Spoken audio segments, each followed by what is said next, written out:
Pendant ma première danse, ma sœur s'est levée, a fait teinter son verre et a roucoulé, puisque tout le monde est là, je suis enceinte. Toutes les têtes se sont détournées de moi pour se tourner vers elle. Mon mari s'est crispé. J'ai juste ri et j'ai continué à me balancer parce qu'elle n'a jamais vu qui s'était glissé par la porte arrière et était maintenant en train de la regarder.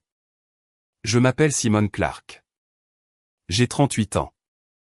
Et pendant la majeure partie de ma vie, j'ai cru que j'étais simplement la fille qui comptait le moins. Pas la mauvaise, pas le mouton noir, juste moins importante, la raisonnable, celle à qui on pouvait demander de céder sa place, son week-end, son tour, parce que je comprendrais. Et ma sœur de l'année était celle autour de laquelle toute la famille s'organisait, de la même manière qu'une pièce s'agence autour d'une cheminée. Pour comprendre comment j'ai pu continuer à danser alors que ma sœur mettait le feu à mon mariage, il faut revenir en arrière, non pas à la réception, mais à un mardi pluvieux 4 mois auparavant. Et à une petite boîte en carton qui est apparue sur mon porche avec ma propre salive scellée à l'intérieur, et à un résultat qui a pris une fêlure que je ressentais depuis toujours pour la transformer discrètement en porte. Aussi loin que je me souvienne, ma mère avait peur de ma sœur. Enfant, je n'avais pas de mots pour l'exprimer. Je n'en avais que les preuves. Quand Delaney voulait quelque chose, elle l'obtenait. Et pas de la manière dont un enfant gâté obtient un jouet à la caisse. Elle l'obtenait de la manière dont un créancier se fait payer. Il y avait une expression figée, un air d'impuissance sur le visage de ma mère lorsqu'elle lui cédait des choses. Une attitude d'anticipation forcée. Comme une femme signant un chèque qu'elle ne pouvait pas se permettre, mais le faisant quand même parce que l'alternative était pire. J'ai grandi en pensant que cette absence de réaction était de l'amour. Une mère aimant tellement sa cadette qu'elle se vidait d'elle-même pour elle. Delaney avait 3 ans quand cela a commencé, du moins c'est ainsi que l'histoire familiale le racontait, et j'en avais 8. C'est à ce moment-là que notre père est parti. Puis, un an plus tard, il est parti pour de bon. Une crise cardiaque sur un chantier dans l'Ohio, cercueil fermé, un drapeau plié que ma mère gardait dans un tiroir qu'elle n'ouvrait jamais. Après cela, nous n'étions plus que 3. Et à partir de là, l'arithmétique de notre maison n'a plus jamais été équilibrée. Delaney a eu la chambre avec la banquette sous la fenêtre. Delaney a eu l'appareil dentaire, les cours de danse, la voiture à 16 ans, l'apport pour sa maison à 24 ans. On me disait que j'étais forte. On me disait que je n'avais pas besoin d'autant, ce qui est le genre de choses que l'on dit à l'enfant pour lequel on a décidé de dépenser moins.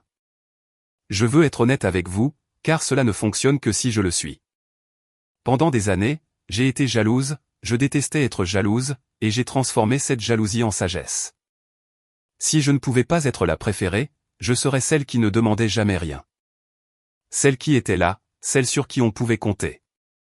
J'ai payé cela par des années de rancœur accumulées au sein de mon propre mariage, que je gardais la plupart du temps pour moi. Mon mari, qui s'appelle Nathan et je viendrai plus tard à la façon dont il s'intègre dans tout cela, disait souvent, tu t'excuses d'occuper de l'espace dans ta propre famille. Il n'avait pas tort.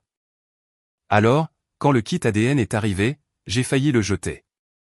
C'était un cadeau d'anniversaire d'un collègue. Un de ces tests de généalogie que tout le monde faisait cette année-là.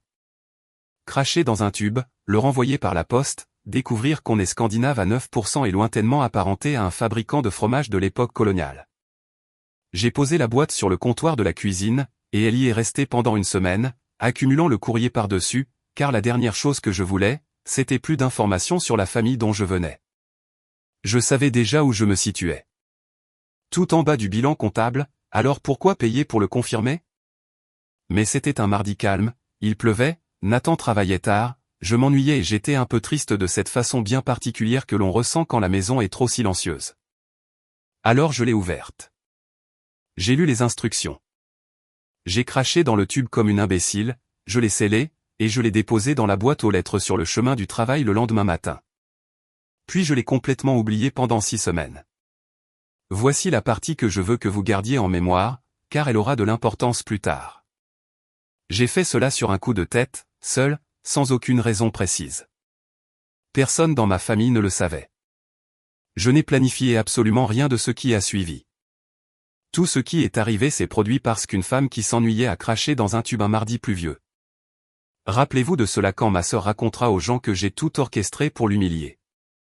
Je n'ai rien orchestré du tout. J'ai juste arrêté de détourner le regard. L'email est arrivé un jeudi après-midi alors que j'étais en attente avec la compagnie d'assurance. Nouvelle correspondance de proches parents, disait l'objet. J'ai failli le supprimer. J'ai pensé qu'il s'agissait d'un cousin au second degré, un nom dont je n'avais jamais entendu parler, l'équivalent numérique d'un inconnu qui vous fait signe depuis l'autre bout d'un parking. J'ai cliqué dessus pendant que la musique d'attente passait, à moitié attentive. Puis la musique d'attente a continué de jouer encore et encore, car j'avais complètement oublié que je tenais un téléphone. La correspondance n'était pas un cousin au second degré. Le pourcentage était trop élevé pour cela. Le système affichait une petite étiquette à côté, comme le font ces sites, une estimation de la relation basée sur la quantité d'ADN partagée. Et l'étiquette indiquait « sœur ». J'ai littéralement ri. J'ai pensé qu'il s'agissait d'une erreur, d'un échantillon mal étiqueté, d'un bug. J'avais une sœur. J'avais Delaney. Et Delaney n'avait craché dans aucun tube. Delaney pensait que ces tests étaient un moyen pour le gouvernement de récolter notre génome.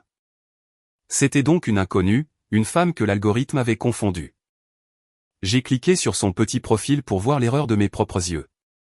Il n'y avait pas grand-chose. Un prénom, Rachel, une photo de profil d'une femme d'une trentaine d'années, debout sur une plage quelque part, plissant les yeux face au soleil avec un café à la main. Et une seule ligne qu'elle avait écrite dans la section « À propos », le genre de phrase qui vous arrête le cœur si vous la lisez de près. Elle disait « Adoptée à la naissance ». Je recherche toute personne à qui je suis apparenté. Je n'ai besoin de rien. Je veux juste savoir d'où je viens.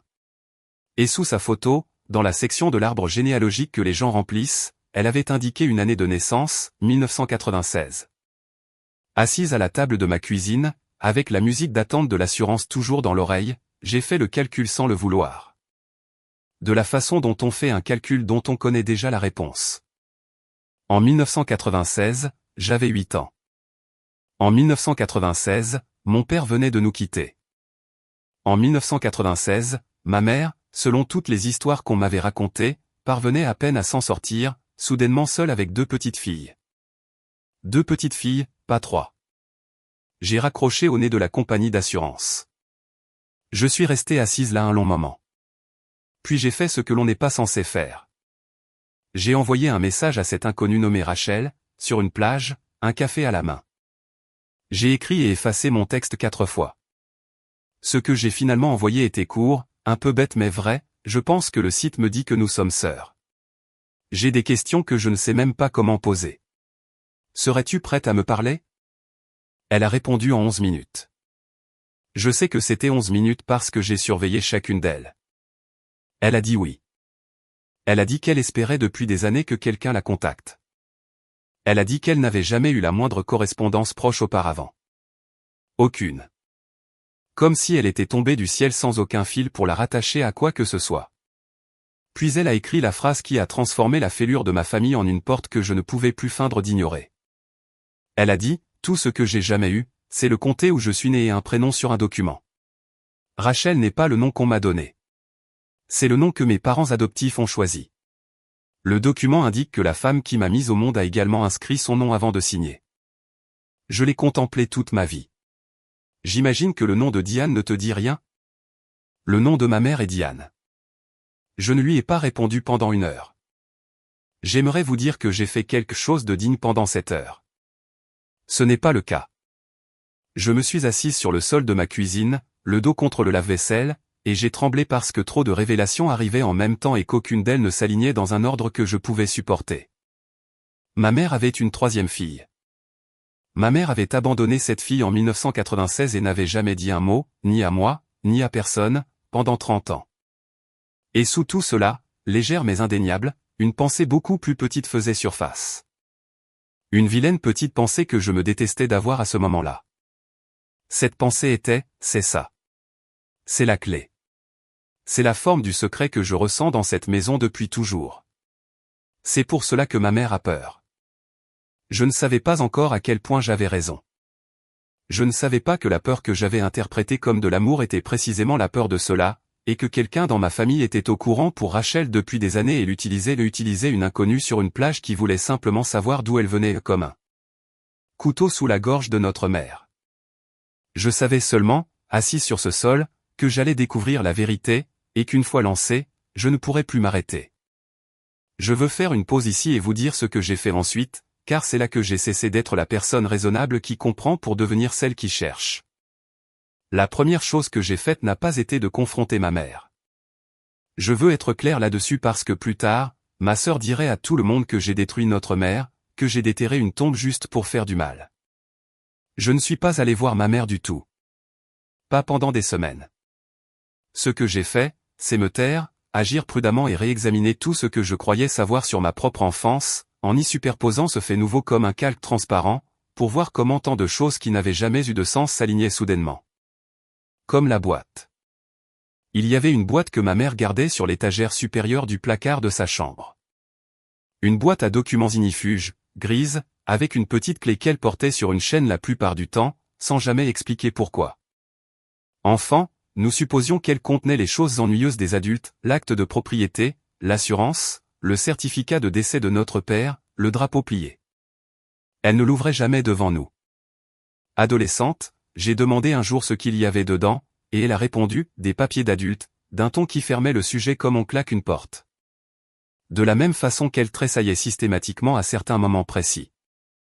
Un film où une femme abandonne son bébé. Un reportage sur des personnes adoptées retrouvant leurs parents biologiques. Il y a des années, lors d'un barbecue, une cousine a annoncé qu'elle faisait un de ses tests ADN en riant, on ne sait jamais ce qu'on peut trouver. Et ma mère a quitté le jardin pour s'asseoir dans sa voiture pendant 20 minutes. J'avais cru qu'elle avait une migraine. J'avais cru que beaucoup de choses étaient des migraines, alors que je commençais maintenant à comprendre qu'il s'agissait de toute autre chose. Et pour ce qui est de Delaney, c'est là que j'ai commencé à me glacer, car une fois le calque posé, toute la vie de ma sœur est apparue sous un jour nouveau et terrible. Delaney, qui n'avait jamais gardé un travail plus d'1 an. Delaney, dont ma mère payait le loyer, dont ma mère co-signait la voiture, dont ma mère épongeait discrètement les dettes de carte de crédit 2 fois à ma connaissance, et probablement plus que je ne savais. Je m'étais toujours dit que c'était du favoritisme, juste de l'amour versé de manière inégale. Mais le favoritisme a ses limites. Même la mère la plus gâteau finit par dire non. Ma mère n'avait jamais dit non à Delaney, pas une seule fois en 33 ans, pour quoi que ce soit d'important. Et plus j'y réfléchissais, moins cela ressemblait à de l'amour. Cela ressemblait plutôt à une femme payant une dot qu'elle avait terriblement peur de ne pas pouvoir honorer. Je me disais que je l'imaginais. Je me disais que j'étais une sœur aînée rancunière qui construisait une théorie du complot à partir de ses propres blessures. Et puis, 2 semaines après le message de Rachel, je me suis rendu chez ma mère pour lui déposer des chaises pliantes pour le mariage, et j'ai entendu la voix de ma sœur à travers la moustiquaire avant même qu'elle ne sache que j'étais là. Je me suis arrêté sur le porche, les chaises dans les bras, et je n'ai plus bougé. Tu vas trouver une solution, disait Delaney d'une voix que je ne lui avais jamais entendue, basse, calme et détachée. La voix de quelqu'un qui a répété la même chose de nombreuses fois et sait que cela fonctionne toujours. Tu trouves toujours une solution, maman. C'est ton rôle. Parce que si tu ne le fais pas, tout le monde à ce mariage découvrira ce que tu as fait. Et je dis bien tout le monde. Je me tenais sur le porche, tenant 4 chaises pliantes. Et j'ai écouté ma mère. Ma mère, de qui j'avais passé ma vie à avoir un peu peur. Ma mère qui dirigeait notre maison comme une forteresse. Je l'ai entendue commencer à pleurer et dire, « S'il te plaît, pas au mariage de Simone. S'il te plaît, pas là-bas. » Et ma sœur a répondu, « Alors tu sais ce qu'il te reste à faire. » J'ai posé les chaises sur le porche aussi silencieusement que possible. Je suis retourné à ma voiture et je m'y suis assise. Et à présent, c'était moi qui me tenais dans une voiture, dans une allée, avec un sentiment dans la poitrine que je ne pouvais pas nommer. Sauf que je pouvais le nommer. Je venais de voir ma petite sœur menacer notre mère. Pas un caprice, pas un chantage affectif, une menace proférée froidement par une personne qui l'avait déjà fait et s'attendait à le refaire. Tout le monde découvrira ce que tu as fait. Elle savait. Delaney savait pour Rachel. Et elle n'était pas horrifiée. Elle ne pleurait pas une sœur perdue. Elle ne posait pas de questions. Elle s'en servait. Elle avait transformé le pire secret de notre mère en un robinet qu'elle pouvait ouvrir dès qu'elle voulait que de l'argent en coule. Je dois vous faire comprendre ce que cela a fait à l'histoire que je m'étais racontée toute ma vie. Pendant 38 ans, j'avais cru que ma mère aimait Delaney davantage. C'était ma blessure. C'était la chose autour de laquelle j'avais construit toute ma personnalité pour y survivre. Et en l'espace d'une seule phrase entendue sur un porche, cette version s'est effondrée. Derrière elle se cachait quelque chose de bien pire. Ma mère n'aimait pas Delaney davantage. Ma mère était l'otage de Delaney. Chaque chèque, chaque cosignature, chaque carte de crédit remboursée, chaque fois qu'elle choisissait Delaney plutôt que moi devant toute la famille, elle ne jouait pas aux favorites. Elle payait une rançon en public pendant que je restais là à penser que cela signifiait que je ne valais rien. Je suis resté assise dans cette allée pendant un long moment, et c'est là, sous le choc, que j'ai pris une décision que j'allais passer les 4 mois suivants à regretter ou à bénir, parfois au cours de la même heure. J'ai décidé que je n'allais dire à personne ce que je savais. Ni à ma mère, ni à Nathan, ni à Rachel, pas encore.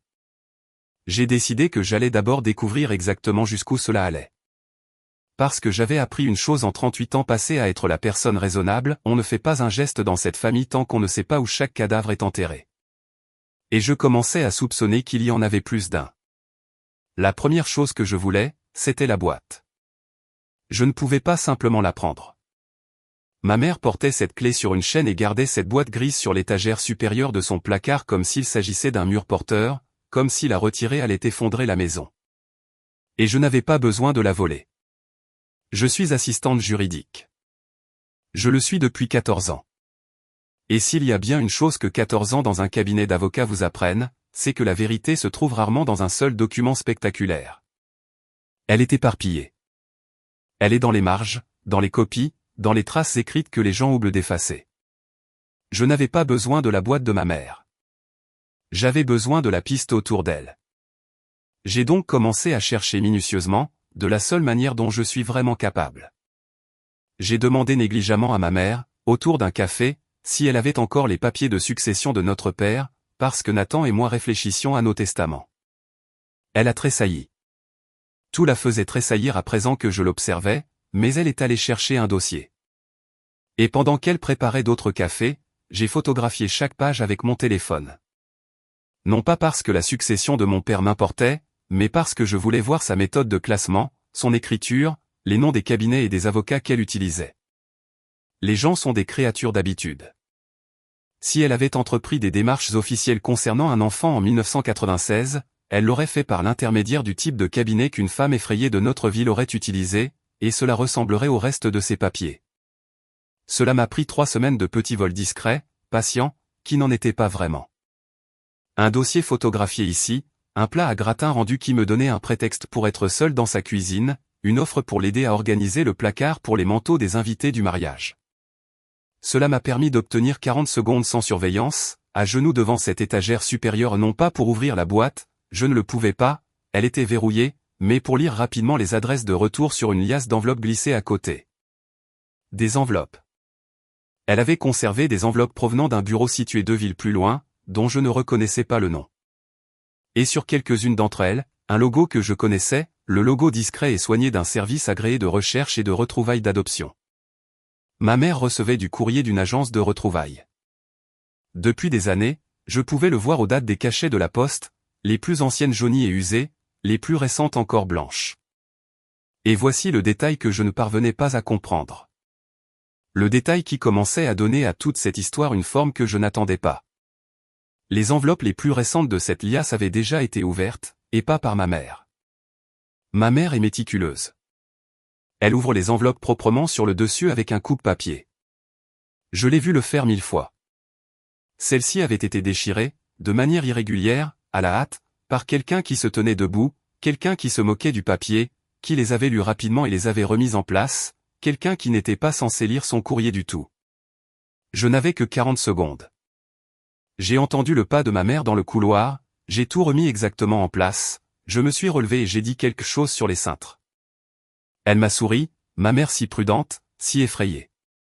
Je lui ai rendu son sourire, et intérieurement, j'étais glacé parce que je venais de comprendre une chose. Ma mère ne cachait pas seulement un enfant qu'elle avait abandonné. Ma mère la cherchait. Elle la cherchait depuis des années, et quelqu'un interceptait ses recherches. Je dis vous parler de Rachel maintenant, car pendant que tout cela se passait chez ma mère, une autre facette de l'histoire se développait de l'autre côté, dans des cafés et de longs appels téléphoniques. Et c'est la partie qui m'a permis de rester humaine à travers tout le reste. Nous nous sommes rencontrés en personne environ un mois plus tard. Elle a fait 3 heures de route, j'en ai fait 2. Nous nous sommes partagé la distance dans un restaurant de l'autoroute. Et je veux vous dire que je l'ai reconnue instantanément. Non pas que le sang ait parlé. Non pas que j'ai reconnu ma sœur à la seconde où elle est entrée. J'ai reconnu ma mère. Rachel avait les mains de notre mère.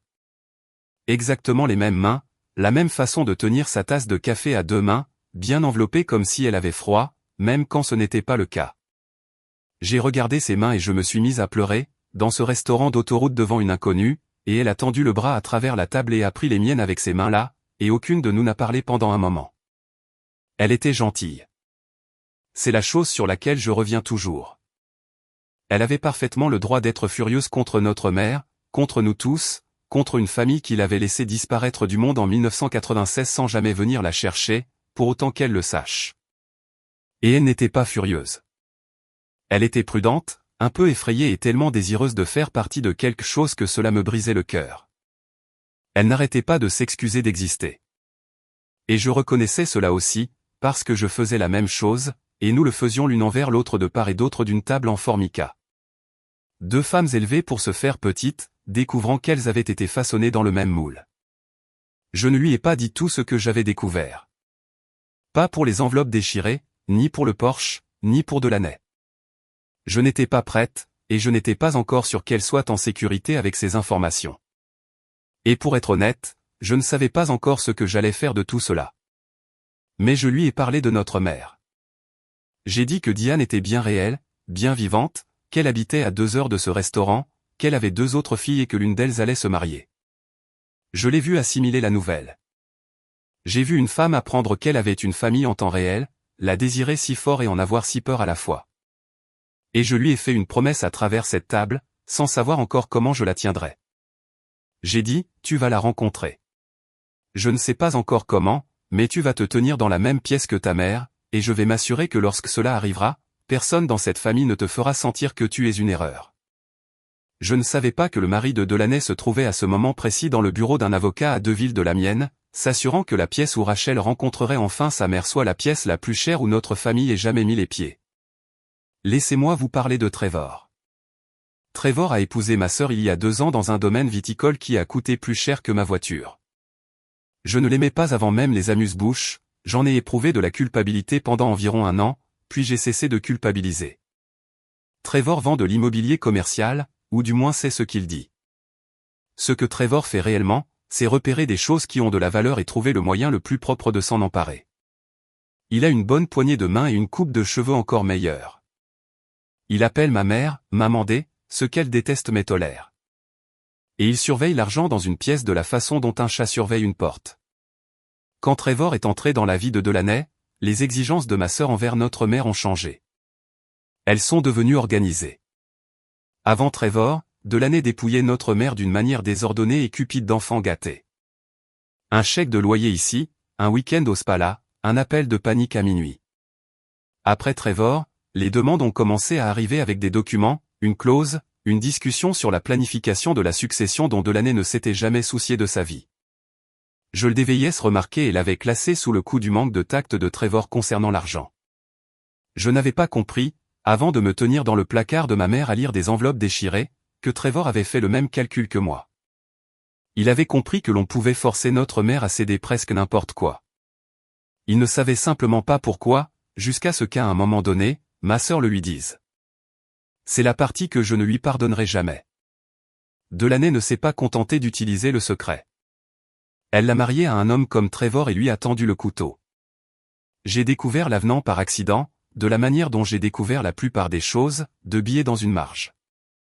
Ma mère m'a demandé environ 6 semaines avant le mariage si je pouvais jeter un coup d'œil à quelque chose pour elle, puisque je travaille avec des avocats. Elle était embarrassée de me le demander. Elle a fait glisser un document sur la table de sa cuisine du bout des doigts, comme s'il risquait de la mordre. Elle m'a dit, Trevor a fait rédiger cela. Il dit que cela simplifie les choses. Je n'y comprends pas grand-chose. Et je ne veux pas signer quelque chose que je ne comprends pas, c'était un avenant à sa fiducie vivante. Je l'ai lu à sa table avec mon visage d'assistante juridique. Ce visage neutre et courtois que je prends lorsqu'un client me tend un dossier brûlant. Et sous le jargon juridique habituel, dans ce langage soigné que les gens emploient lorsqu'ils volent d'une manière qui tiendra devant les tribunaux, il faisait une seule chose. Il désignait les futurs enfants de Delaney, tout enfant né de ou adopté par ma fille Delaney, comme bénéficiaires principaux de la fiducie familiale avant ses 2 filles vivantes. À condition que l'enfant soit né dans la limite de, et je cite cette vilaine petite clause, l'attente naturelle de la lignée familiale. Le premier petit enfant raflait la maison, la terre que mon grand-père avait laissée, les comptes, absolument tout. À moi, il ne laissait qu'une somme dérisoire, presque insultante à dessein. Rachel, bien sûr, n'était pas mentionnée car, pour ce document, Rachel n'était jamais née. Et Delaney n'était pas encore enceinte. Pas au moment où Trevor avait rédigé cela. Pensez-y un instant, de la façon dont je l'ai fait à cette table. Ils ont rédigé un document qui faisait d'un enfant non encore conçu et non encore né l'héritier de tout. Puis ils se sont mis au travail pour concevoir cet enfant. Le bébé n'était pas encore un bébé. Le bébé était une clé. Trevor avait trouvé la serrure, la terreur de notre mère, et il avait compris que le moyen le plus propre de s'emparer de tout ce que possédait notre famille était de produire la seule chose qui pouvait s'insérer dans l'attente naturelle de la lignée familiale et de la faire certifier devant notaire avant que quiconque ne pense à poser des questions. J'ai gardé un visage neutre. J'ai dit la vérité à ma mère, c'était un document important et elle ne devait pas le signer sans l'avis d'un avocat indépendant. Et je lui ai proposé de lui trouver un avocat qui n'ait aucun lien avec Trevor. Elle m'a regardé avec une lueur qui ressemblait presque à de l'espoir. Puis cette lueur s'est éteinte sur le champ dans sa cuisine. Et elle a dit la chose la plus triste que j'ai jamais entendue de la bouche de ma mère. Elle a dit, c'est plus facile si je signe, Simone. Tu ne comprends pas. C'est plus facile pour tout le monde si je signe. Plus facile que quoi, maman? C'est la question que je ne lui ai pas posée. Plus facile que quoi? Je suis rentré chez moi et je me suis de nouveau assise dans mon allée de garage. Je réfléchissais beaucoup dans cette allée à cette époque. Et j'ai pris conscience de la forme exacte de l'engrenage qu'était devenue ma famille. Delaney détenait le secret. Trevor rédigea les papiers. Et le bébé qu'il s'apprêtait à faire était le mensonge fondateur qui leur permettrait de tout verrouiller devant notaire pour de bon. Ma mère signerait parce que l'alternative était que toute la ville apprenne qu'elle avait abandonné un enfant. Et elle payait pour éviter cela depuis si longtemps qu'elle ne s'en souvenait même plus. Il y avait eu une version de sa vie où elle avait le droit de dire non. Et moi, dans leur engrenage, j'avais exactement un rôle. Le même que celui que j'avais eu toute ma vie. Comprendre. Être raisonnable. Céder ma place. J'aimerais vous dire que j'ai décidé dans cette allée de tout faire exploser par pure justice. Ce n'est pas le cas. Ce que j'ai ressenti était plus calme, plus ancien, plus proche du deuil. J'ai pensé à ma mère assise dans sa voiture à l'extérieur d'un barbecue pendant 20 minutes parce qu'une cousine avait mentionné un test ADN. J'ai pensé à ses enveloppes déchirées, à quelqu'un qui lisait son courrier, l'interceptait, s'assurant que même sa tentative privée et désespérée de retrouver sa fille perdue depuis 10 ans ne mène nulle part. Et j'ai compris que, quel que soit ce que j'avais cru que c'était au début, les choses avaient changé. Je veux que vous fassiez quelque chose pour moi avant que nous n'allions plus loin, car nous arrivons au tournant. Et je veux que vous réfléchissiez avec moi. Dans les commentaires, dites-moi ce que vous auriez fait dans cette allée. Parce que voilà où j'en étais. J'avais une sœur perdue qui voulait une famille, une mère victime du chantage de la fille à qui elle avait trop peur de dire non, un beau-frère sur le point de légaliser un vol, et un mariage dans 6 semaines où toutes ces personnes se trouveraient dans la même pièce. Seriez-vous allé voir votre mère? Auriez-vous appelé un avocat? Affronter votre sœur? Je n'ai fait aucune de ces choses, et je vous dirai pourquoi dans un instant. Mais je veux vraiment savoir. Faites une pause et dites-moi ce que vous auriez fait. J'attends. Voici ce qui a tout changé. Voici le moment où toute l'histoire a basculé dans mes mains pour devenir autre chose que ce que je pensais détenir. J'ai eu accès à cette boîte grise, non pas en la volant. C'est ma mère qui m'a donné la clé. C'est la partie à laquelle je ne peux toujours pas penser sans avoir la gorge nouée. 2 semaines avant le mariage, elle m'a appelé, moi, pas Delaney, et m'a demandé de passer. Quand je suis arrivé, elle était assise à la table de la cuisine, la boîte devant elle et la petite clé déjà détachée de sa chaîne, posée à côté. Elle m'a regardé et m'a dit, s'il m'arrive quelque chose, j'ai besoin qu'une personne dans cette famille sache ce qu'il y a là-dedans. Et cela ne peut pas être ta sœur. Elle pensait qu'elle allait mourir. Ce n'était pas le cas. C'était son cœur, une arythmie, une frayeur, une visite à l'hôpital qu'elle nous avait cachée. Mais elle pensait que le destin tournait. Et face à cela, elle a fait un choix sur la personne en qui elle pouvait avoir confiance. Et elle a choisi la fille qu'elle avait laissée traiter comme quantité négligeable par la famille pendant 38 ans. Elle m'a choisi, moi. Je me suis assise et j'ai ouvert la boîte, sachant déjà en partie ce qu'elle contenait. Préparée au papier d'adoption, préparée à la preuve de l'enfant qu'elle avait abandonné. Les papiers d'adoption y étaient, mais ce n'est pas ce qui m'a terrassé. Ce qui m'a terrassé, c'est tout le reste dans cette boîte. Parce que ma mère n'avait pas simplement abandonné un bébé en 1996 pour enfermer sa honte dans une boîte. Ma mère avait passé 30 ans à essayer de réparer cela. La boîte en était remplie. Des lettres adressées à l'agence de retrouvailles remontant plus loin que je ne l'aurais imaginé. La première datait de 2004, quand Rachel aurait eu 8 ans. Un dossier contenant les réponses de l'agence, la plupart étant des versions administratives et polies de « Non, nous n'avons pas d'informations nouvelles. Le dossier de naissance est scellé. Veuillez être patiente. » Des reçus. Une photo, une seule, d'un nouveau-né dans une couverture d'hôpital, si usée sur les bords qu'elle était devenue douce comme du tissu, que ma mère avait dû tenir des dizaines de milliers de fois. Et une lettre jamais envoyée, écrite de la main de ma mère, adressée à « ma troisième fille », où que tu sois, que je n'ai pas pu finir de lire et que je ne peux toujours pas lire en entier aujourd'hui. Ma mère cherchait Rachel depuis plus de 20 ans. Les lettres les plus anciennes, celles des premières années, elle les avait ouvertes elle-même proprement sur le dessus avec son coupe-papier, lisant seule les impasses d'un dossier scellé sans que personne ne se tienne au-dessus d'elle. Mais les réponses des 11 dernières années racontaient une autre histoire. Chacune d'entre elles avait été ouverte avant que ma mère ne la voie. Déchirée, avec ces mêmes déchirures irrégulières que j'avais vues dans le placard. Quelque part il y a environ 11 ans, quelqu'un avait commencé à intercepter ce courrier, à le lire, à décider de ce que ma mère avait le droit de savoir ou non. S'assurant qu'une femme à la recherche de son enfant perdu se heurte constamment à des impasses qui n'étaient pas réelles. J'ai levé les yeux de la boîte, ma mère observait mon visage et elle a dété très doucement, elle lit mon courrier. Elle le lit depuis des années. Chaque fois que je m'approche du but, elle le sait avant moi. Et elle bloque tout. Elle me dit que si jamais je retrouve ta sœur, si jamais je la ramène à la maison, elle racontera à tout le monde la version qui fait de moi un monstre. Et je la laisse faire. Que Dieu me pardonne, Simone. Je la laisse faire parce que j'avais si honte. Et elle est ma fille aussi. Et je ne savais pas comment. Elle n'a pas pu finir. Je me tenais dans la cuisine de ma mère avec une lettre vieille de 20 ans destinée à un enfant perdu entre les mains. Et toute la structure de ma vie s'est réorganisée une dernière fois. Ma mère n'était pas le bourreau de cette histoire. Ma mère en était la prisonnière de plus longue date. Le favoritisme dont j'avais souffert pendant 38 ans n'était pas une préférence. C'était une rançon. Et ma sœur n'avait pas seulement pris en otage le chagrin de notre mère, elle avait passé 2 décennies à empêcher activement ce chagrin de guérir, sabotant la recherche de sa propre mère pour retrouver son enfant perdu. Parce qu'une réunion de famille aurait désarmé le pistolet que Delaney pointait sur nous tous. J'étais entré dans cette histoire en pensant que je devrais peut-être protéger ma mère de la vérité. Je comprenais maintenant que la vérité était la seule chose qui pouvait la libérer, et que j'étais la seule personne de la famille à la fois disposée à la dire et capable de la prouver. Je n'ai pas dit à ma mère ce que j'allais faire. Je veux être clair là-dessus parce que c'est le choix dont découle tout le reste. Si je le lui avais dit, elle aurait paniqué, sa panique aurait alerté Delaney, et Delaney aurait agi la première, elle aurait fait signer l'avenant, enterré la boîte, pris les devants.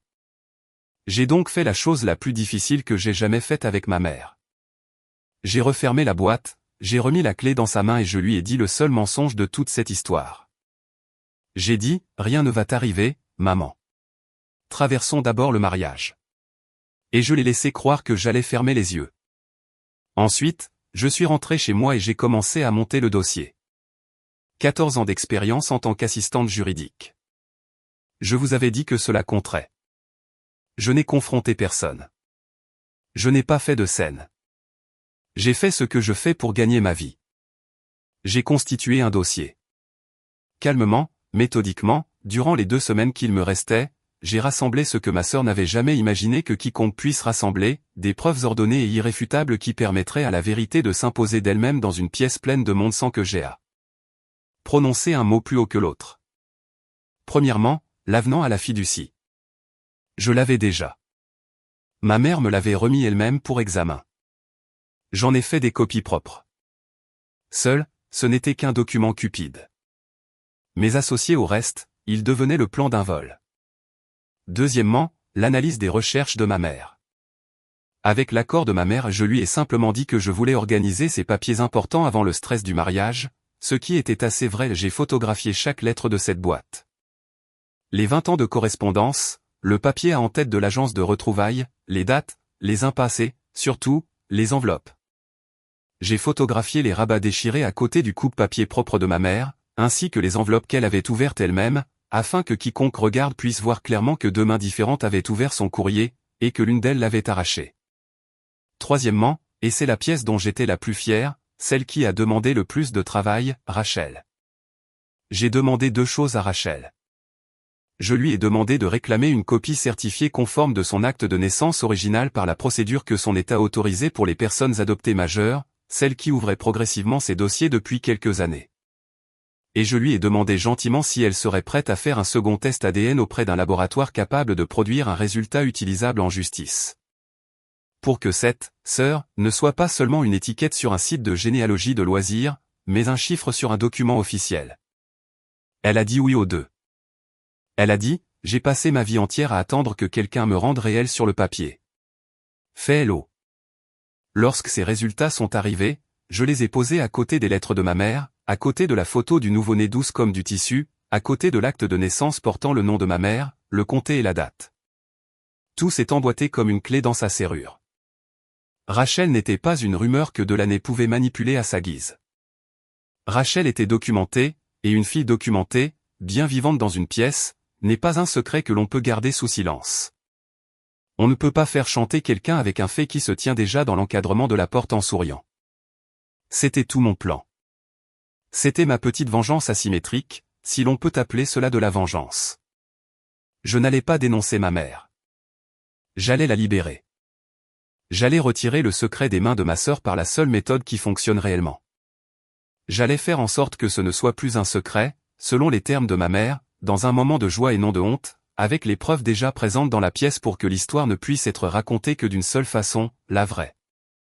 Mais j'avais un problème, et ce problème s'appelait Delaney. Elle commençait à pressentir quelque chose. Ma sœur n'est pas bête. Cruelle et paresseuse, mais pas bête.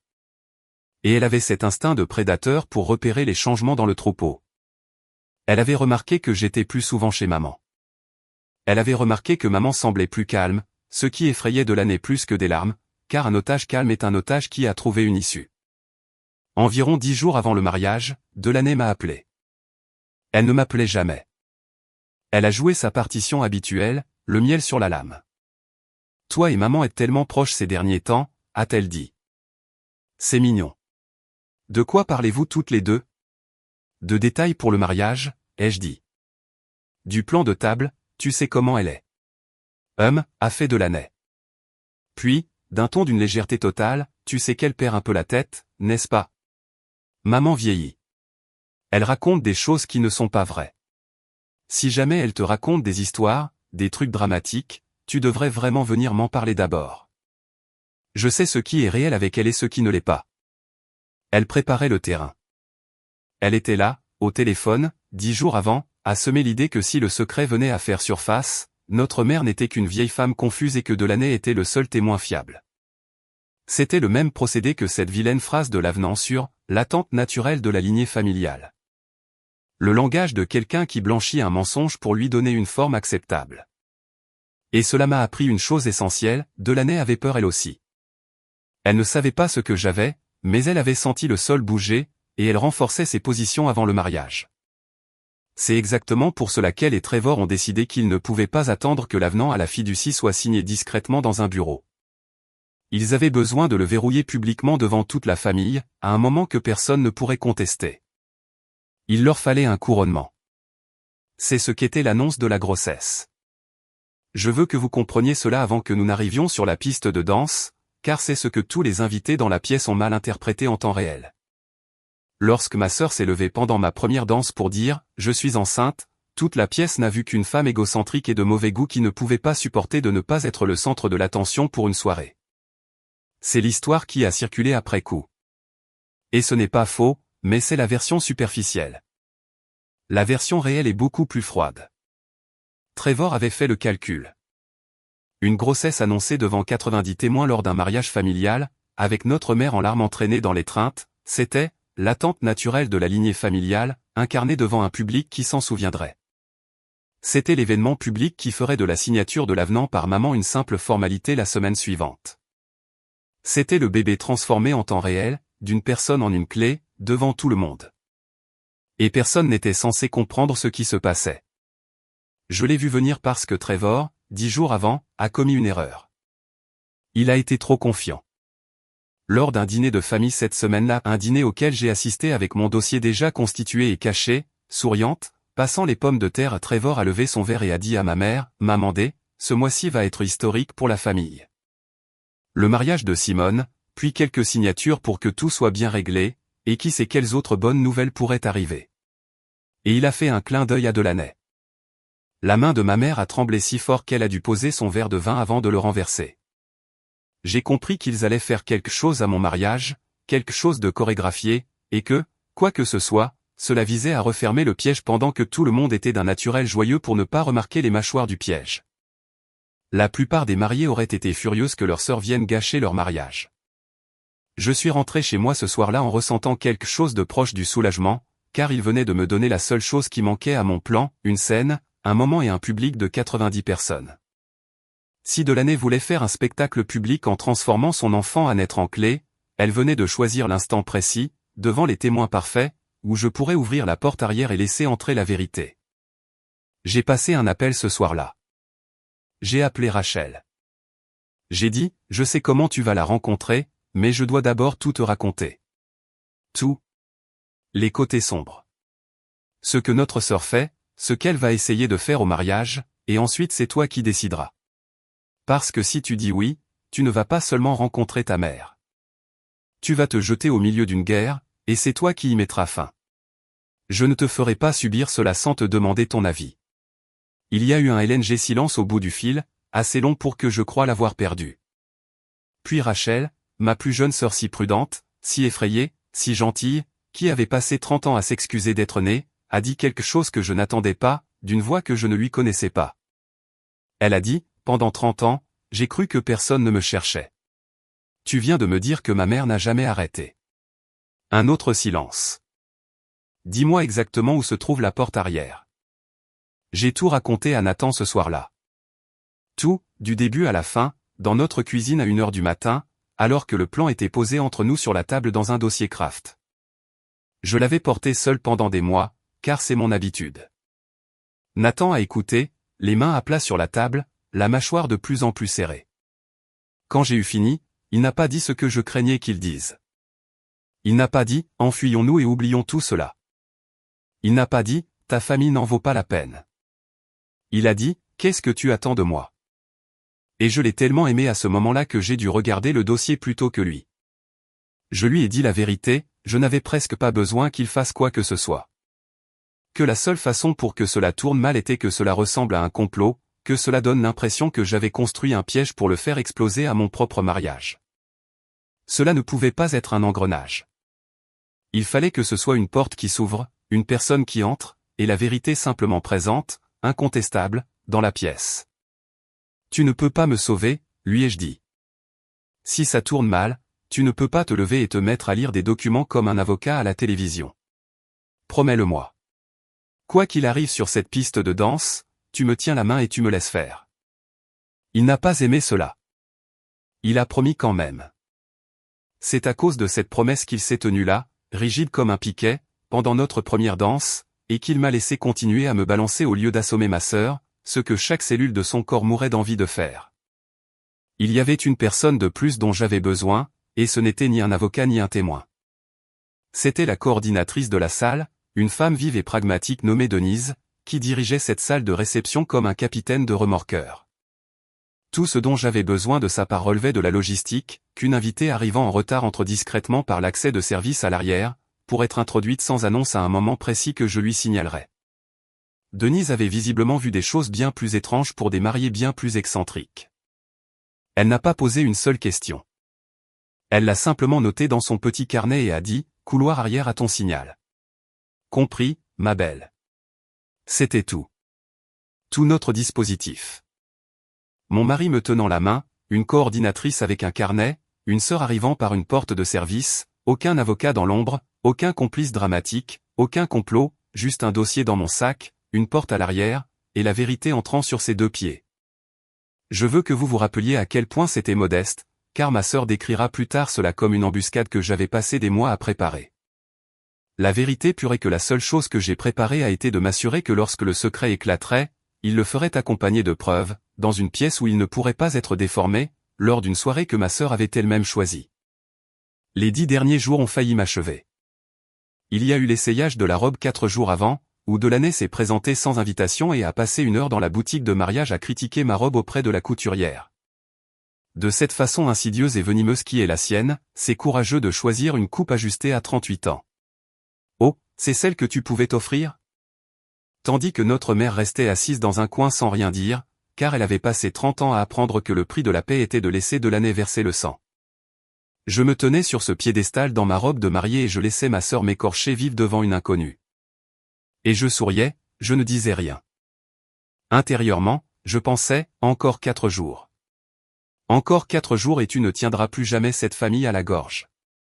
C'est une sensation étrange que d'être humilié et de ne pas avoir peur en même temps. C'est ce qui s'est rapproché le plus d'un sentiment de puissance.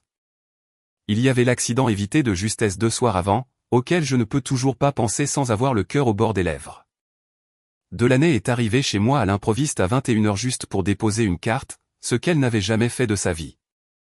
Elle s'est tenue dans mon salon, ses yeux inspectant tout, et ils se sont posés sur mon sac posé sur la console près de la porte. Le sac. Celui qui contenait le dossier, car je le transportais partout depuis lors. J'avais peur de le laisser à la maison, peur de le laisser dans la voiture. Elle a regardé le sac une seconde de trop, puis elle m'a regardé, a souri et a dit « Tu as l'air si calme par rapport à tout cela, Simone. Ton grand jour. » La plupart des mariés sont des épaves. Un silence. C'est presque comme si tu avais autre chose en tête. Mon cœur battait si fort que j'étais sûr qu'elle l'entendait. Mais s'il y avait une chose que j'avais apprise d'elle en 38 ans à la regarder manipuler notre mère, c'est qu'il ne faut jamais laisser voir son tressaillement. Alors j'ai ri et j'ai dit, j'épouse l'homme que j'aime, et j'ai arrêté de me soucier de ce que cette famille pense de ma robe il y a environ 1 semaine. C'est ça, tout le secret. Il n'y a pas de mystère, Delaney. Et j'ai pris le sac avec détachement, comme s'il ne contenait rien, comme s'il ne renfermait pas les 30 dernières années de la vie de notre mère, je l'ai suspendu au crochet du porte-manteau près de la porte et je l'ai dépassé pour aller dans la cuisine mettre la bouilloire en marche. Comme s'il était vide. Lui tourner le dos a été la chose la plus courageuse que j'ai faite ce mois-là. Elle est partie 20 minutes plus tard. J'ai verrouillé la porte, je me suis laissé glisser sur le sol et j'ai tremblé pour la 2e fois de cette histoire. Et il y a eu Rachel, la veille du mariage, m'appelant à 23h, la voix brisée par les larmes, prête à renoncer. Je ne peux pas le faire, disait-elle. Simone, je ne peux pas débarquer à ton mariage et tout gâcher. C'est ton jour. Quoi qu'ils aient fait, quoi qu'elle ait fait, je serai la femme qui a gâché un mariage. C'est ce que je serai pour eux tous à jamais. L'inconnu qui arrive et détruit tout. J'ai passé ma vie entière à être l'erreur que personne ne voulait voir dans la pièce. Je ne peux pas m'infliger cela, et je ne peux pas te faire cela. Je me suis assise sur le bord de mon lit la veille de mon mariage, et j'ai rassuré ma sœur perdue, et c'est la conversation dont je suis la plus fière de toute ma vie. Je ne me suis pas disputé avec elle. Je ne lui ai pas dit qu'elle avait tort. Je lui ai dit la seule chose qui était vraie. J'ai dit, Rachel, ce n'est pas toi qui vas gâcher mon mariage. Ma sœur va le faire avec ou sans toi. Elle va se lever et transformer son bébé en monnaie d'échange devant 90 personnes, que tu sois là ou non. La seule question est de savoir si, lorsqu'elle le fera, notre mère se tiendra dans une pièce où la vérité est un secret honteux, ou dans une pièce où sa fille est rentrée à la maison. Tu n'es pas la bombe. Tu es la preuve qu'il n'y a pas besoin de bombe. Tu es la raison pour laquelle cela peut se terminer plutôt que de simplement faire plus de bruit. Un silence au téléphone, puis un souffle léger, elle m'a vraiment cherché pendant 20 ans? Il y a une lettre dans une boîte, ai-je dit, adressée à sa 3e fille, où que tu sois. Je n'ai jamais pu la lire en entier. Demain, tu pourras la lire toi-même. Rachel a pleuré pendant un moment, puis elle a dit, d'accord, dis à Denise que je serai à la porte arrière. Je n'ai pas dormi. Je me suis allongé à côté de Nathan dans le noir et j'ai revécu la scène 100 fois. Toutes les manières dont cela pouvait échouer. Toutes les façons dont Delaney pouvait déformer la réalité. Et vers 4 heures du matin, j'ai cessé d'avoir peur parce que j'ai réalisé qu'il n'y avait plus rien à préparer. Le dossier était constitué. La porte était organisée. Ma sœur avait choisi la scène et l'heure. Tout ce qu'il me restait à faire le lendemain était d'épouser l'homme que j'aimais. Et puis, quand ma sœur se lèverait pour transformer son enfant en clé, d'adresser un léger signe de tête à une femme munie d'un carnet. Le matin de mon mariage était, je vous le jure, magnifique, un ciel dégagé, le genre de lumière qui donne l'impression que tout est pardonné. Je me suis préparé avec mes 2 amis les plus proches, pas avec ma sœur. Et ma mère est entrée pendant qu'on me coiffait. Elle s'est tenue derrière moi dans le miroir, dans sa robe de mère de la mariée. Elle a posé ses mains sur mes épaules, ses mains, les mains de Rachel, les mains de ma mère et elle a dit, je suis si fière de toi. Tu as toujours été la plus forte. Je suis désolé d'avoir laissé cela signifier que tu as reçu moins. Et j'ai failli tout lui dire à ce moment-là. J'ai failli tout lui révéler parce qu'elle ne s'était jamais excusée auprès de moi pour quoi que ce soit. Et là, cela venait spontanément le matin de mon mariage. Mais je me suis retenu.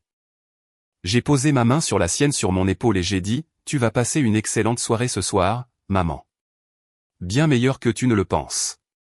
Elle a souri, sans comprendre, a pressé mes épaules et est allée s'installer.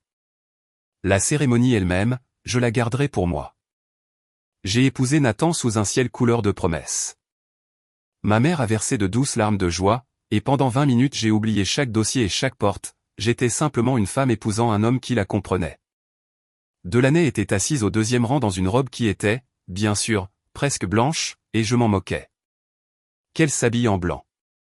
Dans 1 heure, cela n'aurait plus d'importance.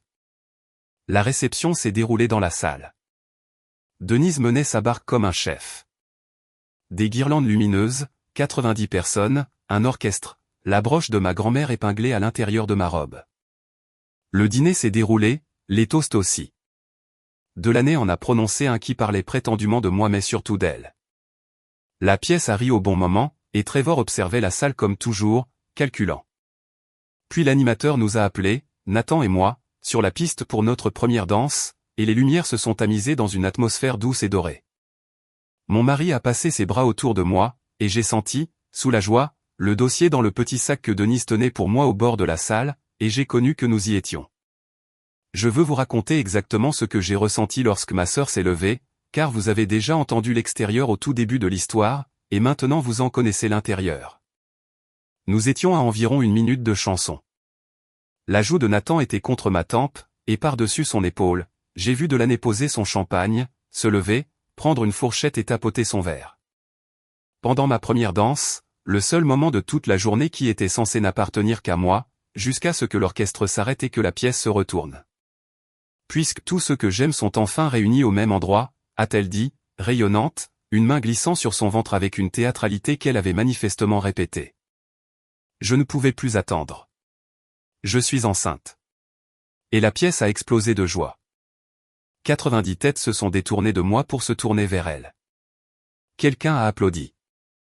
La main de ma mère s'est portée à sa bouche et Trevor se dirigeait déjà vers elle, s'apprêtant déjà à l'intégrer à la scène, disant déjà assez fort pour être entendu de tous, « Maman D, cela change tout, n'est-ce pas ?» Et j'ai vu le visage de ma mère faire ce que je l'avais vu faire toute ma vie. Le sursaut, le masque neutre, l'otage signant le chèque. C'était le couronnement. C'était l'avenant fait cher. Dans 1 semaine, il y aurait un document. Et tous les gens présents dans cette pièce se souviendraient de la nuit où le premier petit enfant avait été annoncé. Et tout cela semblerait naturel, attendu. De la façon dont un vol semble légitime quand assez de gens applaudissent. Le corps de Nathan s'est tendu contre moi. Il attendait que je m'effondre. Je l'ai senti attendre. Je ne me suis pas effondré. J'ai souri et j'ai continué à me balancer. Et par-dessus l'épaule de ma sœur, j'ai regardé vers le fond de la pièce et j'ai adressé un léger signe de tête à une femme énergique munie d'un carnet. Et la porte arrière s'est ouverte. Rachel est entrée comme elle l'avait promis, calmement, sans mélodrame, simplement une femme en robe bleue unie sortant de l'obscurité du couloir de service et s'arrêtant à la limite de la lumière. Personne ne l'a remarqué au début. Tout le monde était encore concentré sur Delaney. Mais je me suis arrêté de danser doucement, je me suis dégagé des bras de Nathan, j'ai marché vers le bord de la piste et j'ai pris le micro sur le pied de l'orchestre.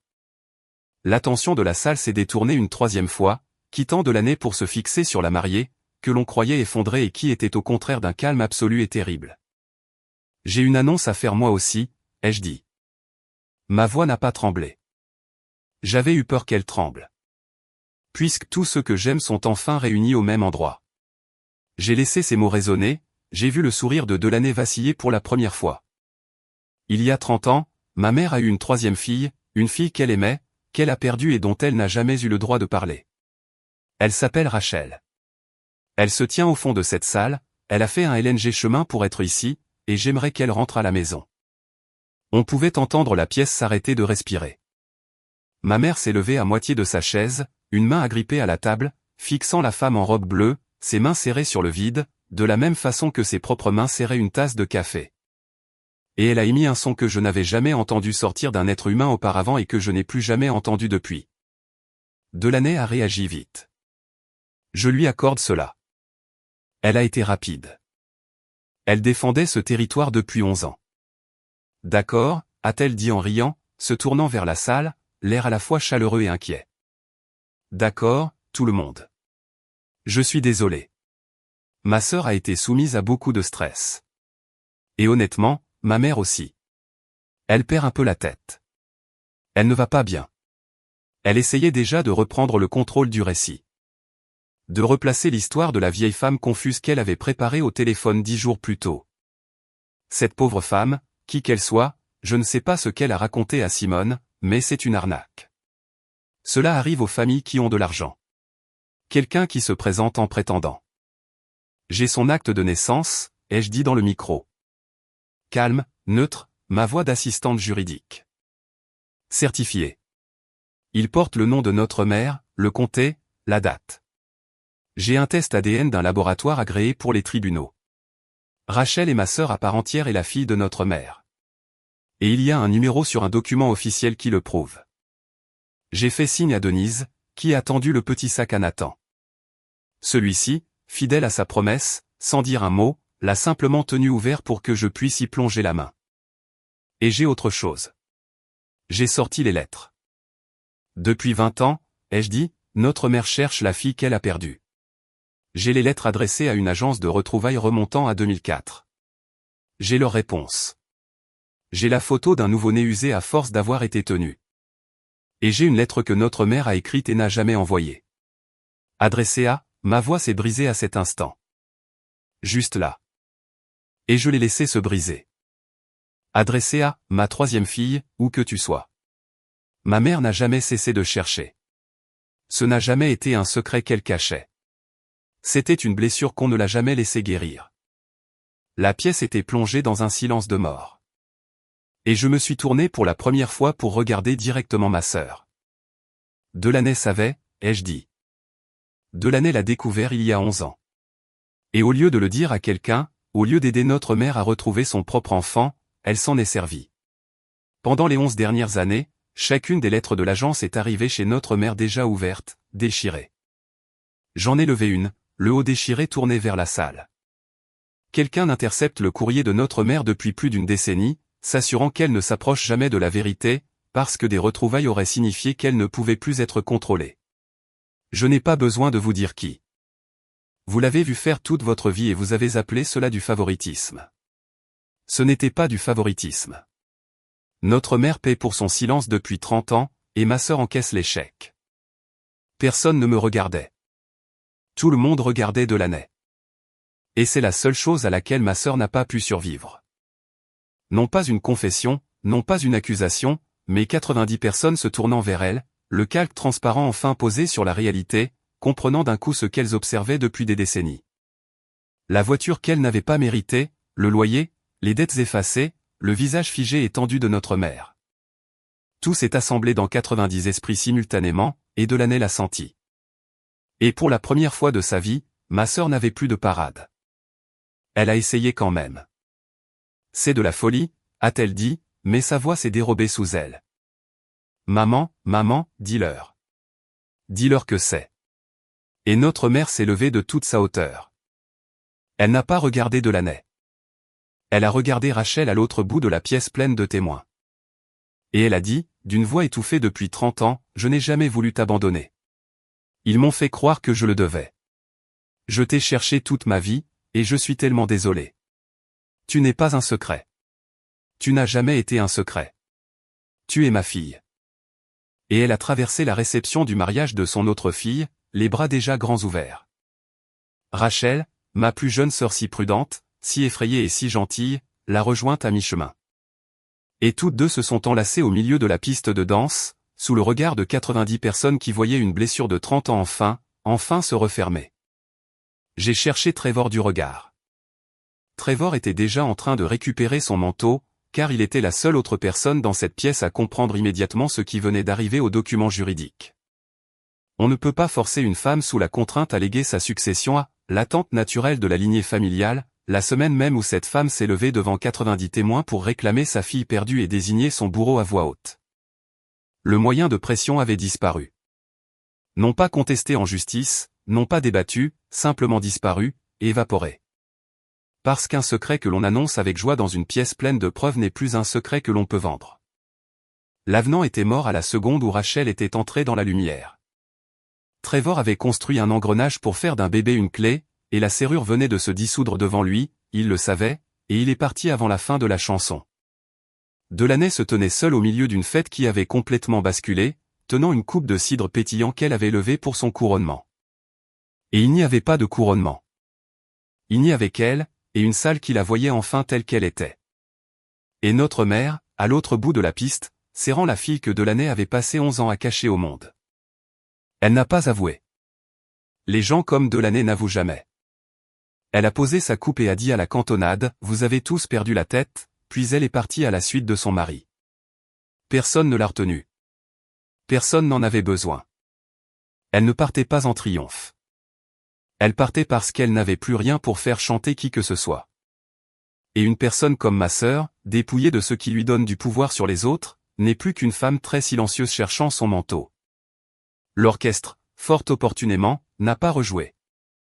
Denise, fidèle à son rôle de capitaine de remorqueur, leur a dit de patienter, et la salle est restée dans cette stupeur silencieuse. Ma réception de mariage est devenue tout autre chose pendant un moment, non pas une fête, mais quelque chose de plus proche d'un recueillement.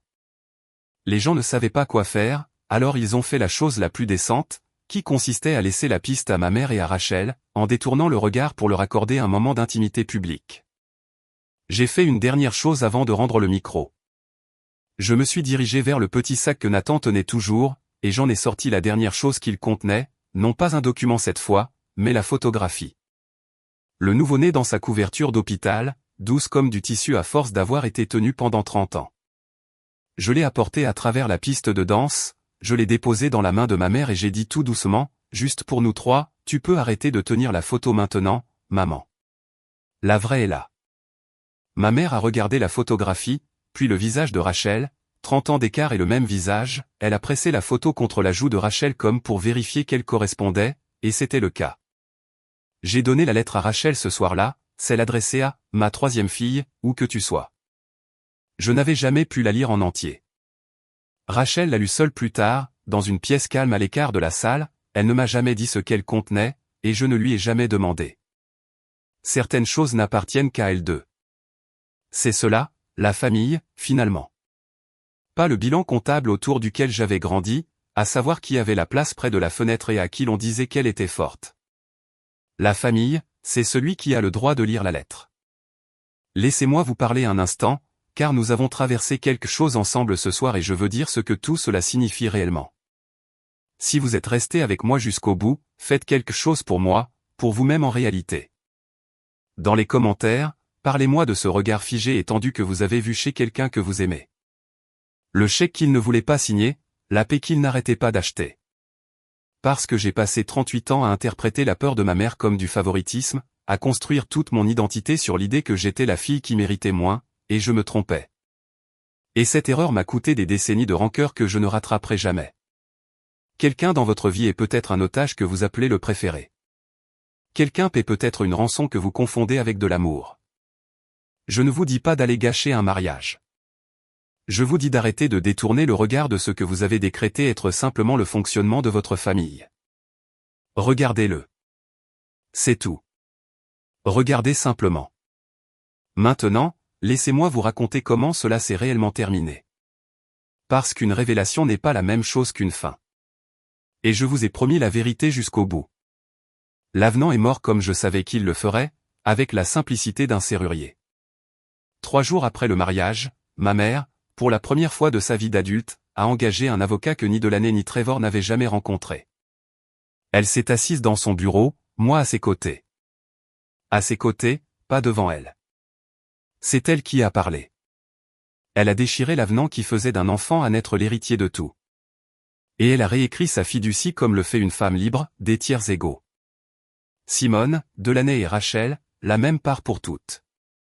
Elle n'a pas déshérité Delaney.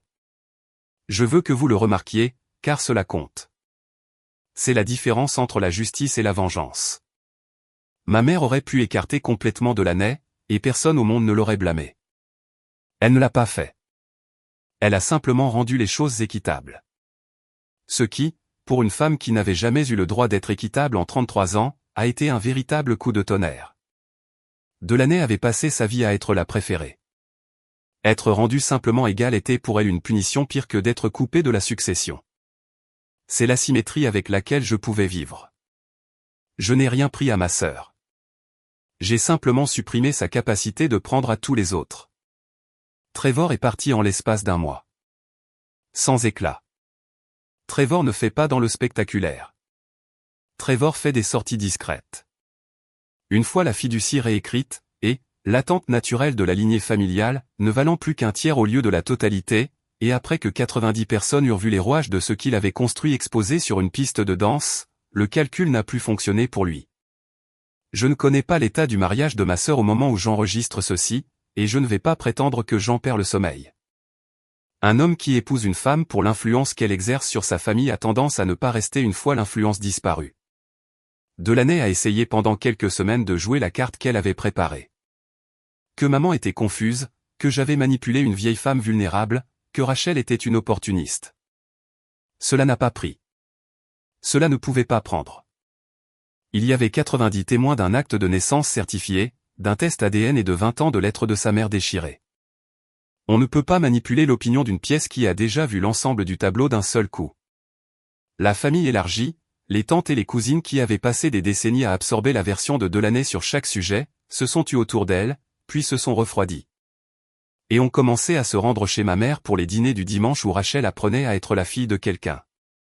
Ma sœur avait dirigé notre famille avec une seule monnaie d'échange, le secret, et je l'avais entièrement dépensée en une seule soirée, exprès, en public, pour qu'elle ne puisse plus jamais la dépenser. J'ai eu une discussion avec Delaney, une seule. Elle est revenue chez moi quelques semaines plus tard, sans carte cette fois, sans prétexte. Elle s'est tenue dans mon salon où elle avait autrefois observé mon sac, et elle a dit, « Tu as détruit cette famille. » J'ai regardé ma sœur et je me suis senti, honnêtement, surtout fatigué. Pas triomphante. Fatigué. Je n'ai rien détruit, lui ai-je dit. J'ai trouvé quelque chose que tu avais enterré. Il y a une différence. Et tu sais qu'il y en a une, parce que c'est toi qui l'as enterré. Elle a commencé à dire quelque chose, j'ai levé la main et, pour une fois dans notre vie, elle s'est arrêtée parce que le rapport de force entre nous avait changé, et nous le sentions toutes les deux. Voici comment cela fonctionne maintenant, Delaney. Tu es toujours la fille de maman. Tu es toujours ma sœur. Tu as ta place à cette table. Je le pense vraiment. Il y aura une assiette pour toi au dîner du dimanche, et il y en aura toujours une. Mais tu ne diriges plus cette famille. Tu ne fais plus chanter personne. La prochaine fois que tu voudras quelque chose, tu le demanderas comme tout le monde, à voix haute. Et parfois, la réponse sera non. Et tu devras vivre dans un monde où le non est autorisé. C'est tout le changement. C'est tout ce que j'ai fait. J'ai rendu le nom à nouveau possible dans une maison où tu l'avais fait disparaître. Elle m'a regardé pendant un long moment, et je l'ai vu faire le calcul qu'elle avait fait toute notre vie. Où est le moyen de pression? Où est le point faible? Qu'est-ce que j'ai contre elle? Et elle est repartie les mains vides, parce que je ne garde pas les secrets de la façon dont ma famille me l'a appris. J'avais mis tous les miens dans un dossier et je les avais déposés sur une piste de danse. Il n'y avait plus rien à trouver. Haine d'une personne comme Delaney, dans une pièce avec quelqu'un qui n'a rien à cacher et qui n'a pas peur d'elle, n'est plus qu'une femme debout dans le salon d'un autre, à court d'idées. Elle est partie. Elle vient encore parfois au dîner du dimanche. Elle est plus calme à présent. Je ne vous dirai pas que nous sommes proches, car nous ne le sommes pas. Et je ne vais pas vous mentir à la fin d'une histoire où je vous ai dit la vérité du début à la fin. Mais elle demande maintenant quand elle veut quelque chose, et parfois nous disons non, et le monde ne s'écroule pas pour autant. Il s'avère que cela n'aurait jamais été le cas. Le bébé est né au printemps, et je dois dire quelque chose à propos de ce bébé, parce que c'est la partie dont j'avais le plus peur en moi-même. Pendant un temps, j'ai détesté ce que cet enfant représentait. La clé, le couronnement, l'élément qui devait sceller le vol. Mais un bébé n'est pas un complot. Un bébé ne sait pas qu'il a été conçu pour satisfaire une vilaine clause dans un document.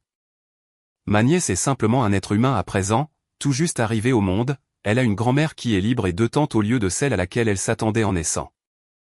Et l'une de ces tantes est une femme nommée Rachel, qui sait exactement ce que l'on ressent quand on est une arrivée indésirable dans une famille compliquée, et qui s'est discrètement instituée protectrice farouche de cette petite fille.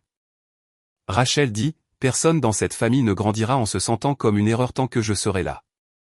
Elle est bien placée pour le savoir. J'ai cessé de détester le bébé la première fois que j'ai vu Rachel la tenir dans ses bras.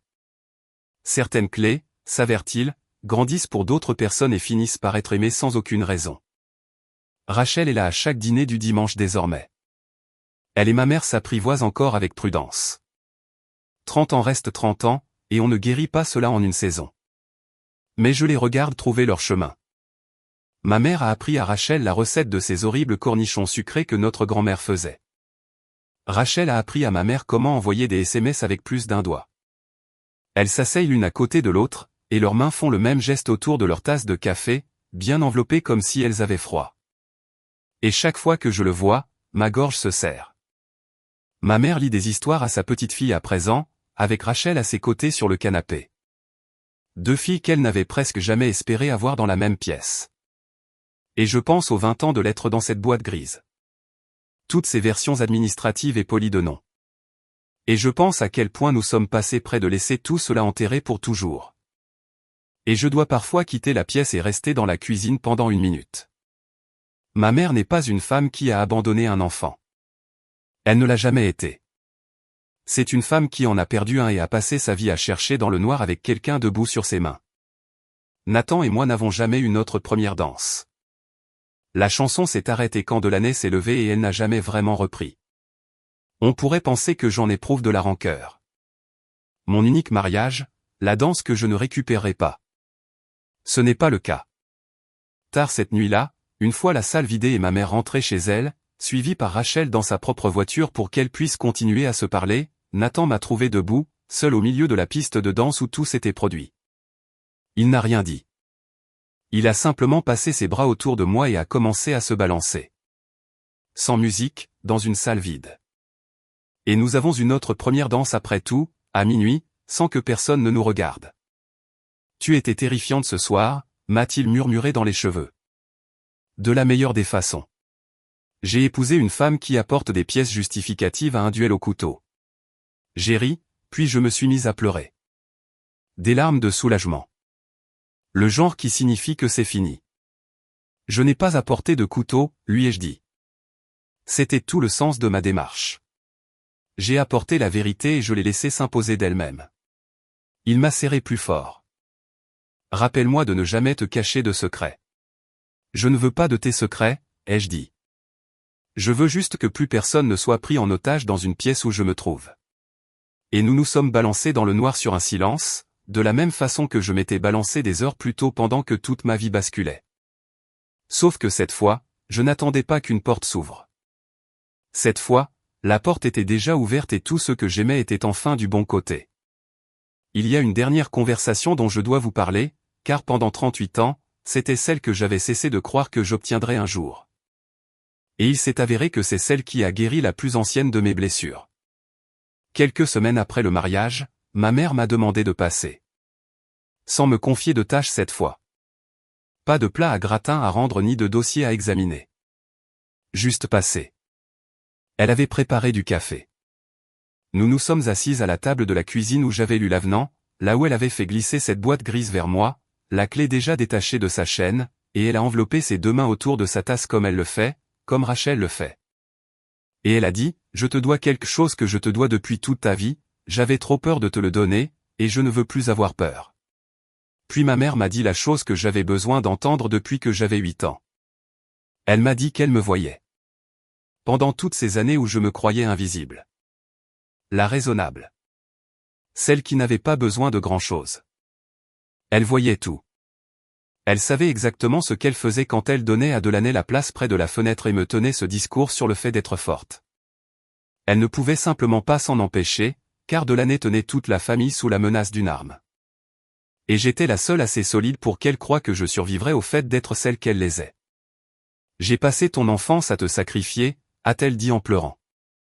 Parce que tu étais la seule en qui j'avais confiance pour être encore debout à la fin. Ce n'est pas juste. C'est tout le contraire de ce qui est juste. J'ai pris la fille dont j'étais la plus fière et je lui ai fait porter le fardeau le plus lourd parce que je savais qu'elle le pouvait, et je dois vivre avec cela. Je ne te demande pas de me pardonner. J'ai juste besoin que tu saches que j'ai toujours su ce que tu valais. J'étais juste trop lâche pour agir en conséquence.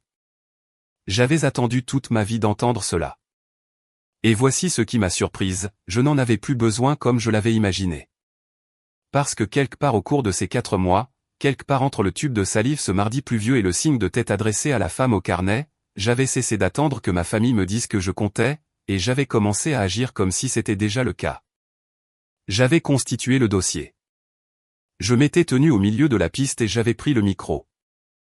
J'avais cessé d'être la fille qui méritait moins à la seconde où j'avais décidé que la vérité méritait un témoin. L'excuse de ma mère était un cadeau, mais je veux que vous entendiez ceci car c'est la chose la plus réelle que je sache aujourd'hui, je me l'étais déjà offerte à moi-même. Nous avons fini le café. Elle m'a montré la nouvelle fiducie, les tiers égaux, et m'a fait promettre de m'assurer que Rachel comprenne qu'elle y figurait, vraiment, sur le papier, pour toujours. Puis elle m'a raccompagné à la porte et s'est tenue sur le porche, ce même porche où je m'étais un jour figé avec 4 chaises pliantes dans les bras, à écouter ma sœur la menacer. Et elle m'a regardé partir comme on regarde quelqu'un dont on est fier, ouvertement, le visage offert au vu de tous. La première fête a été le test, et je vais vous en parler parce que c'est là que j'ai enfin cru que le changement était réel et qu'il ne s'agissait pas seulement de quelque chose que j'avais imposé le temps d'une soirée sur une piste de danse. Thanksgiving chez ma mère, dans cette même salle à manger où j'avais photographié le dossier de succession de mon père pendant qu'elle faisait le café. Sauf que cette fois, il y avait une rallonge ajoutée à la table qui n'avait pas été là depuis 30 ans, un couvert supplémentaire parce que Rachel venait et que ma mère avait passé 2 jours à cuisiner de cette façon dont on cuisine quand on essaie de dire quelque chose pour lequel on n'a pas de mots. Je l'ai regardé poser une assiette à la place voisine de la sienne, la belle vaisselle, la place d'honneur, puis reculer et la contempler pendant un long moment. Et j'ai compris qu'elle regardait une chaise qui avait été vide à chaque fête de sa vie sans que personne d'autre ne sache qu'elle était vide. Delaney est venue. Cela a surpris certaines tantes, mais pas moi, car je pensais ce que j'avais dit au sujet de l'assiette à la table. Elle est venue discrètement et elle est venue sans Trevor, et elle s'est assise comme s'assoit une personne qui ne dirige plus la pièce. Et pendant la première heure, l'ambiance était tendue et étrange, et personne ne connaissait tout à fait la chorégraphie d'une famille qui venait de changer toutes ses règles à la fois. Puis le bébé s'est agité et Rachel s'est levée avant que Delaney ne puisse le faire et a pris sa nièce des bras de sa sœur avec une aisance qui a figé Delaney. Et au lieu d'une dispute, au lieu de l'ancienne monnaie d'échange, il y avait simplement Rachel berçant un nouveau-né agité à travers une salle à manger, en fredonnant, et Delaney observant cette sœur qu'elle avait passé 11 ans à maintenir hors du monde apaiser sa fille. Et il y avait sur le visage de ma sœur quelque chose que je n'y avais jamais vu auparavant. Pas de la défaite, quelque chose de plus calme. Peut-être la première émotion honnête que je la voyais éprouver depuis des années. Ma mère se tenait en bout de table, avec ses 3 filles réunies dans la même pièce pour la première fois en 30 ans. Elle n'a pas pu prononcer les mots du Bénédicité. Elle est simplement restée là, sa main pressée contre sa bouche. Et Rachel, l'inconnue de la plage, celle qui s'était excusée toute sa vie d'exister, a tendu le bras, a pris l'autre main de notre mère et a fini la phrase pour elle. Personne n'a parlé du miracle que cela représentait. On ne le fait pas lors d'un vrai dîner de famille. On se passe simplement ces horribles cornichons sucrés et on laisse l'impossible devenir ordinaire, parce que l'ordinaire est précisément ce dont ces 3 femmes avaient été privées. Et l'ordinaire, s'avère-t-il, est la chose pour laquelle il vaut la peine de faire exploser un mariage. Voilà donc toute l'histoire. Voilà ce que signifiait mon sourire. Celui que vous avez vu au tout début, celui que mon mari m'a senti garder pendant que ma sœur s'emparait de ma première danse. Ce n'était pas le sourire d'une femme brisée qui le cachait.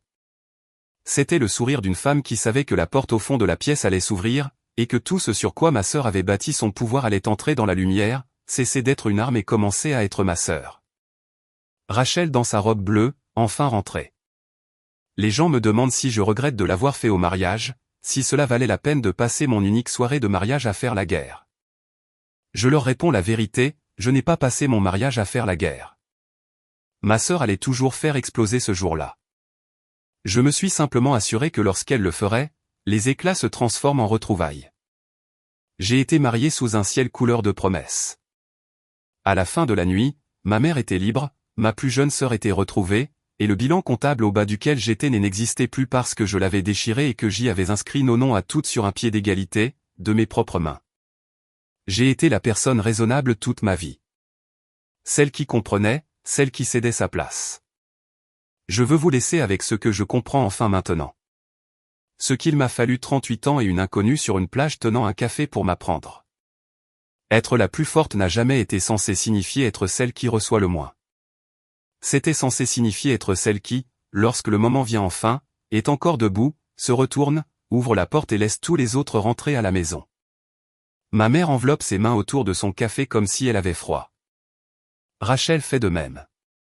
J'ai commencé à remarquer que je le faisais aussi. 3 femmes à qui l'on a appris, chacune dans notre propre pièce, à nous faire petites. Assises à une même table aujourd'hui, délibérément, occupant chaque centimètre d'espace que nous avons toujours valu. C'est la fin.